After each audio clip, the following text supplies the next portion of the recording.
Good afternoon everyone, welcome to Success Mantra. आज मैं आपको मिलाऊंगा एक नए चेहरे से जिनका नाम है Sachin Arora.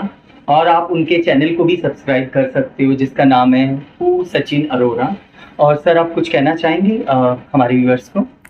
Sir thank you so much. मैं आपकी टीम को और आपको करना चाहूँगा कि आपने मेरे को इंटरव्यू के लिए बुलाया, और मैं ऑडियंस को यही कहना चाहूँगा कि ज़्यादा से ज़्यादा लोग इस चैनल को सब्सक्राइब करें and press the bell icon. Thank you. तो आज हम जानेंगे कि कैसे एक्टिंग की दुनिया में आना है, एक्टिंग के लिए क्या करना चाहिए, एक्टिंग का प्रोसेस क्या है, और जो लोग एक्टिंग को एक माध्यम बना के आगे बढ़ना चाहते हैं उसके बारे में हम सचिन सर से जानेंगे। तो अभी मैं आप सबको रूबरू कराता हूं सचिन अरोरा से। सचिन सर, ये बताइए, सबसे पहला क्वेश्चन मेरे दिमाग में ये आया कि आपने ये लुक कैसे चेंज किया? क्या मतलब इसके पीछे क्या है?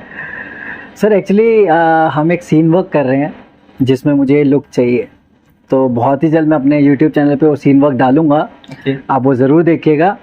तो वो सीन वर्क में ऐसी ही लुक है उस जो एक्टर है, तो हम क्या करते हैं कि अपने जो भी मूवी के बेस्ट सीन होते हैं उसको रिक्रिएट करते हैं।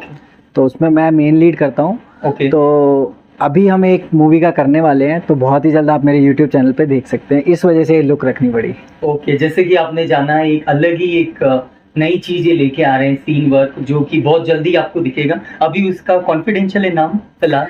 उसका नाम कॉन्फिडेंशियल है। बाकी मैंने 2 किए हैं, आप वो देख सकते हैं मेरे YouTube चैनल पे। क्या नाम है, एक बार आप व्यूअर्स? जिसमें से एक इरफान खान सर की हिंदी मीडियम जो मूवी है उसका सीन रिक्रिएट किया मैंने, और एक आर्टिकल 15 है जिसमें ST/SC एक्ट को दिखाया गया है, उसको भी मैंने रिक्रिएट किया है। तो आप मेरे YouTube चैनल पे वो देख सकते हैं। तो जरूर मेरे व्यूअर्स और हमारे सबके व्यूअर्स जो है उसको जाके देखें। बहुत अच्छी तरह से उन्होंने बनाया है उसमें। और आगे हम जानेंगे कि एक्टिंग को लेकर मैं आपसे कुछ क्वेश्चंस पूछूंगा कि हम चाहेंगे कि आपने कैसे एक्टिंग को एक अभी फिलहाल माध्यम बनाया है, और जो लोग एक्टिंग में उतरना चाहते हैं उसके बारे में हम लोग कुछ क्वेश्चंस करेंगे। सबसे पहला क्वेश्चन कि हर कोई सोचता है कि मुझे एक्टर बनना है, मुझे मॉडल बनना है, मुझे बॉलीवुड में आना है, हॉलीवुड में आना है, या फिर टॉलीवुड में आना है। आपको क्या लगता है कि एक्टिंग सबके बस की है? हर कोई एक्टिंग कर सकता है? सर मैंने जो एनालाइज किया है कि रियल लाइफ में हर इंसान एक्टर ही है। बस डिफरेंस ये होता है कि आपको कैमरे के सामने जब एक्टिंग करनी होती है ना, तो हम बहुत कॉन्शियस हो जाते हैं, बहुत नर्वस हो जाते हैं। तो वहाँ पे जब आपको एक्टर बनना होता है, जब आपको कैमरे के सामने एक्टिंग करनी होती है, अगर आप उस पे नेचुरल एक्टिंग दिखा सकते हैं तो ही आप एक्टर हैं। रियल लाइफ में तो सभी एक्टर्स हैं, राइट? तो उसके लिए क्या होता है कि मैं जो सजेस्ट करता हूँ कि अगर आप जा रहे हैं, कोशिश करें कि अगर आप कोई कोर्स कर सकें। जैसे कि मैंने एक कोर्स किया है ice institute by Balaji telefilm से। तो उसमें क्या होता है, काफ़ी टेक्निक्स आपको समझाई जाती हैं कि जब आप कैमरे के सामने होते हैं तो ऑडियंस को ये ना लगे कि आप नर्वस हो रहे हैं या आपके अंदर कॉन्फिडेंस नहीं है। और जितना ज़्यादा आप नर्वस होंगे या जितने ज़्यादा आप कॉन्फिडेंट होंगे, वो पब्लिक कैमरे पे देख लेती है, क्योंकि कैमरा एक ऐसी चीज़ है जो बहुत जल्दी कैप्चर करता है। राइट। बहुत अच्छी बात इन्होंने बताई कि आपको कैमरा के सामने नर्वस नहीं होना है, कॉन्फिडेंस लेवल लेके आना है। और हर कोई अंदर से कलाकार है जी। सबके अंदर कोई ना कोई कलाकार छुपा है, सबके अंदर एक हिडन टैलेंट है। बहुत अच्छी बात बताई सर ने। सर, अगला क्वेश्चन मेरा ये है आपसे कि जो भी लोग सोचते हैं कि मुंबई एक दुनिया है, कहते हैं ना, चमत्कारों की दुनिया है जी। हर किसी के सपने वहाँ पूरे होते हैं।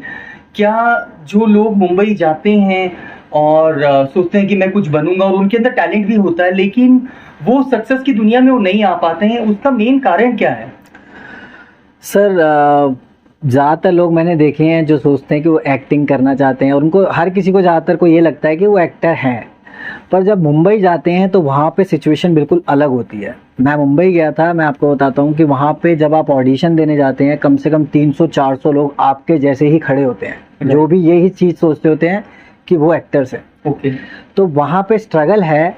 बट हाँ, अगर आपकी एक्टिंग में नेचुरलिटी है और आप इम्प्रोवाइज़ कर सकते हैं, आपकी इमेजिनेशन पावर अच्छी है, जैसे कि मैं अलग अलग टॉपिक्स पे वीडियो भी बनाता हूँ अपने चैनल पे, तो उसमें आपको वो टॉपिक्स पे बहुत ध्यान देना होता है, जिससे अगर आपकी नेचुरल या तो बिल्कुल ही यूनिक एक्टिंग, जैसे कि मैं आपको एक एग्जांपल देता हूँ। एक मूवी आई थी आमिर खान की, क्या नाम था उसमें, जो बच्चा होता है जिसमें वो गाना है, मैं कभी घबराता नहीं, तारे ज़मीं पर। उस बच्चे में यूनिकनेस थी। उसने कोई ऑडिशन नहीं दिया, उसने सिर्फ एक ऑडिशन दिया और पहले ऑडिशन में वो सिलेक्ट हो गया। राइट। तो अगर आपके अंदर वो यूनिकनेस है तब तो आप बहुत इजीली कर सकते हैं, क्योंकि मुंबई में ना आपको पेशेंस बहुत चाहिए सर। राइट। मतलब आप ये नहीं कर सकते कि आपने 10 ऑडिशन दिए और आप थक गए, 100 ऑडिशन दिए और आप थक गए। आपको बस जाना है, ऑडिशन देना है और भूल जाना है। मतलब अगर आपके पास सिलेक्शन की भी कॉल आए तो आपको सोचना है कि यार ये मैंने ऑडिशन कब दिया था और कहाँ दिया था। राइट। तो ये होता है कि आपके अंदर पेशेंस बहुत होने चाहिए। पेशेंस तो बहुत अच्छी सर ने बात बताई कि आपके अंदर मेन जो सबसे इम्पोर्टेंट चीज है वो है पेशेंस। अगर आपके अंदर पेशेंस है तो आप कुछ ना कुछ जरूर कर गुजरोगे। सेकंड क्वेश्चन ये था सर कि लोग मुंबई जाके वापस आ जाते हैं, 6 महीने 1 साल में हार मान जाते हैं, उसके लिए आप क्या कहोगे कि कहाँ से क्या चीजें मिस हो रही हैं, क्यों लोग बाहर वापस आ जाते हैं और निराश हो जाते हैं?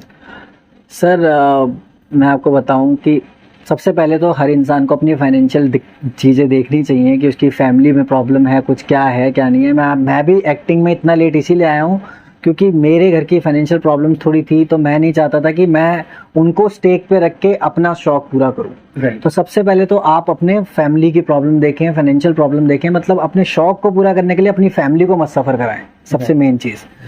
तो अगर आपकी फैमिली खुश है, आपको लगता है कि आपके पास इतना बैकअप है कि आप वहाँ पे जा सकते हैं तो ही जाएं, क्योंकि सर मुंबई महंगा है, मुंबई में रहने का बहुत महंगा है। आप दिल्ली से कंपेयर करेंगे तो वो इससे 10 गुना ज़्यादा महंगा होगा। तो इसीलिए अगर आपके पास उतना बैकअप है, अगर आपके अंदर पेशेंस है तो ही जाएं। ज़्यादातर एक्टर्स क्या होता है, और एक और चीज़ है, मुंबई में चीज़ें डिस्ट्रैक्ट करने वाली बहुत है। जैसे कुछ लोग नशे में चले जाते हैं, कुछ लोग दूसरी चीज़ों में चले जाते हैं, तो ये चीज़ें बहुत हैं वहाँ पर। तो अगर आप डिस्ट्रैक्ट हो जाते हैं या आपके पास बैकअप नहीं है या आप फैमिली से लड़के आ रहे हैं तो एट द एंड आप 6 महीने 1 साल में घर जाएंगे ही जाएंगे। राइट।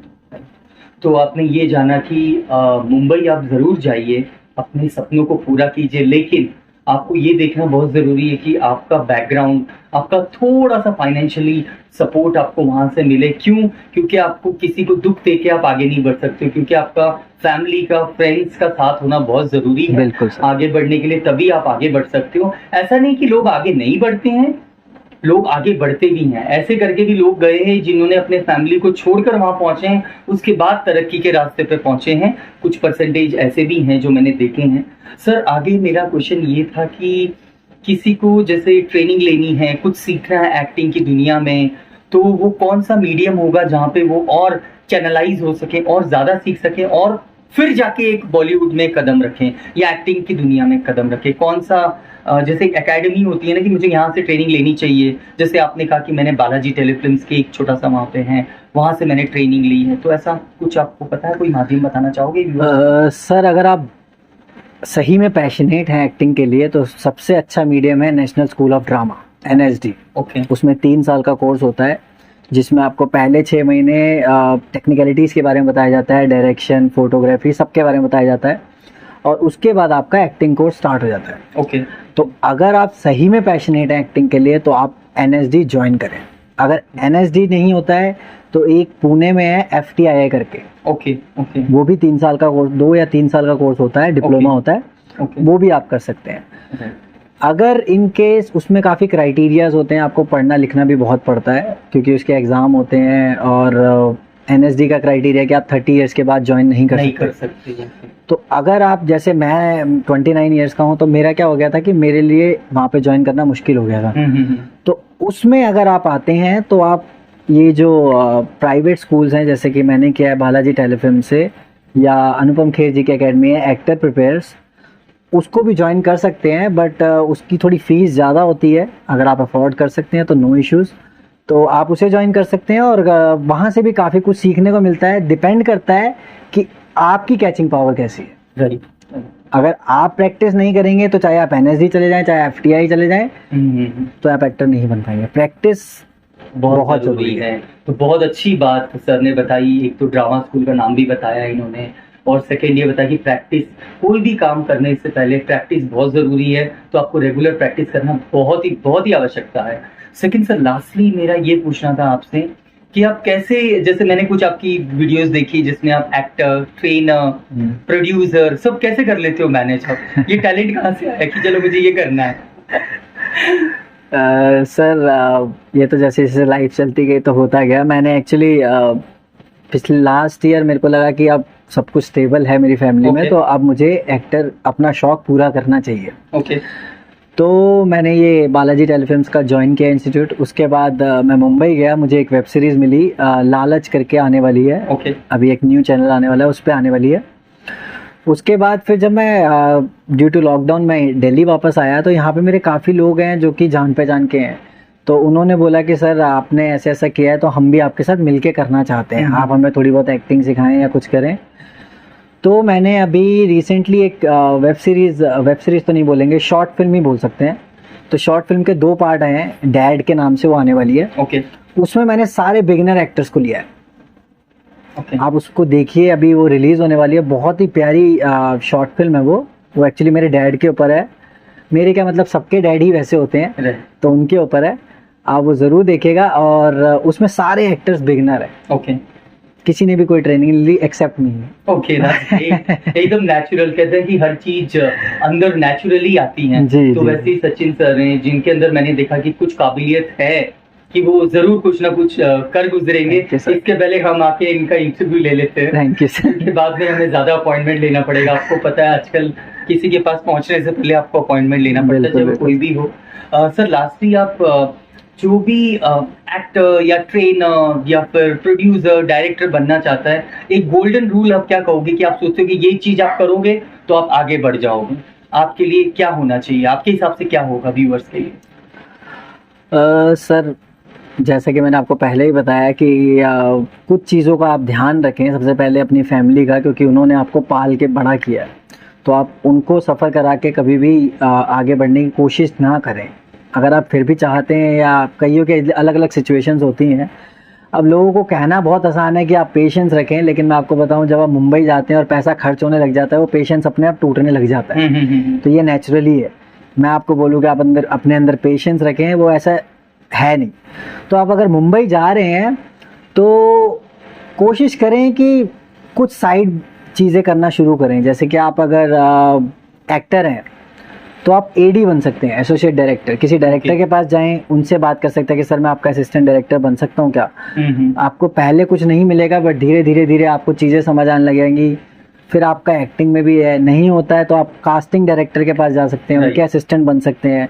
नहीं होता है तो काफ़ी ज़्यादा लोग अलग अलग चीज़ें करते हैं, बट मेरा मानना है अगर आप बॉलीवुड से रिलेटेड जा रहे हैं, चाहे डायरेक्शन में, चाहे एक्टिंग में, चाहे किसी भी चीज़ में, तो बॉलीवुड से रिलेटेड ही रहें। मतलब डायरेक्शन में चले जाएं, कास्टिंग डायरेक्शन बन जाए। ऐसा ना हो कि आप जिम ट्रेनर बन गए, ऐसा ना हो कि किसी और फील्ड में चले गए, फिर क्या होता है वो माइंड डाइवर्ट होता रहता है। राइट, कोशिश करें लेकिन अगर आपको ऐसा लगता है कि आपको उसमें नहीं मिल पा रहा है कोई काम, तो आप दूसरी फील्ड में जाके करें, क्योंकि जब तक आपके पास पैसा आता रहेगा ना, तब तक आपके पेशेंस अपने आप रहेंगे। राइट, एग्जैक्टली, क्योंकि end of the day money matters. बिना पैसों के कुछ नहीं होगा इस दुनिया में, लेकिन कहीं ना कहीं टैलेंट की खोज भी दुनिया को है। अगर आपके अंदर हिडन टैलेंट है तो आप कुछ भी कर सकते हो, कुछ भी कर सकते आप इंडिविजुअल बंदा होके कि कुछ भी। आजकल आपको पता है सोशल मीडिया इतना फास्ट है, आप टैलेंट दिखाओगे तो दुनिया आपके कदमों पे है। बिल्कुल।